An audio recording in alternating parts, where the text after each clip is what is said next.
बिहार पंचायत चुनाव 2021 नजदीक है।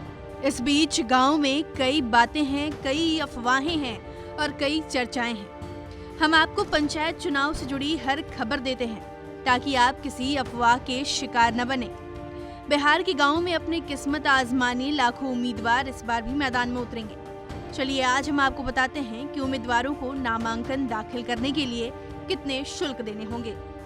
आप सबसे पहले तो ये जान लीजिए कि जब उम्मीदवार नॉमिनेशन देने जाते हैं तो उम्मीदवारों को कुछ शुल्क देना होता है। कौन से पद के उम्मीदवार कितना शुल्क देंगे ये इलेक्शन कमीशन तय करती है। स्टेट इलेक्शन कमीशन बिहार ने नामांकन शुल्क से जुड़े प्रावधानों को तय कर दिया है, जिसके तहत सबसे कम नामांकन शुल्क वार्ड सदस्य और पंच उम्मीदवारों को चुकाना पड़ेगा, जबकि नामांकन शुल्क में कई वर्गों को छूट भी दी जाएगी।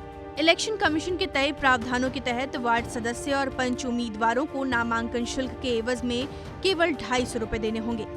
वहीं महिलाओं को सभी पदों के लिए नामांकन शुल्क में छूट दी गई है। महिलाएं आधा नामांकन शुल्क देकर अपना नॉमिनेशन कर सकेंगी। वहीं SC, ST और पिछड़े वर्ग के लिए भी आधा नामांकन शुल्क का ही प्रावधान तय किया गया है। यानी इस कैटेगरी के वार्ड सदस्य और पंच उम्मीदवारों को नामांकन शुल्क केवल 125 रुपए देने पड़ेंगे। गांव में मुखिया पद के उम्मीदवारों को नामांकन शुल्क के रूप में 1000 रुपए देने होंगे।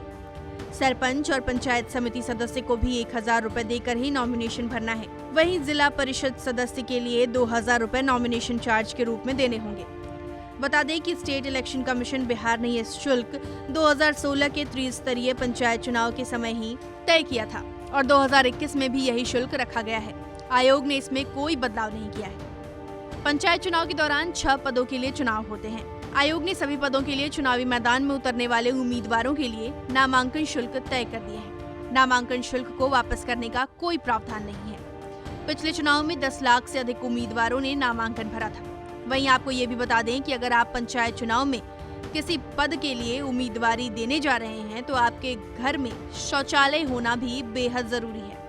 बिहार सरकार ने पंचायत चुनाव लड़ने वालों के लिए घर में कम से कम एक शौचालय के होने को अनिवार्य कर दिया है। ऐसे में पंचायत चुनाव लड़ने का सपना देख रहे उम्मीदवारों के घर में एक शौचालय होना बेहद जरूरी है। अगर ऐसा नहीं है तो समझ लीजिए कि आप उम्मीदवारी ही नहीं दे पाएंगे। पंचायत चुनाव में पहली बार पैरामिलिट्री फोर्स की तैनाती होगी और बिहार में EVM से वोट डाले जाएंगे। बिहार पंचायत चुनाव 2021 वाकई में दिलचस्प रहने वाला है। ब्यूरो रिपोर्ट, बिहार तक।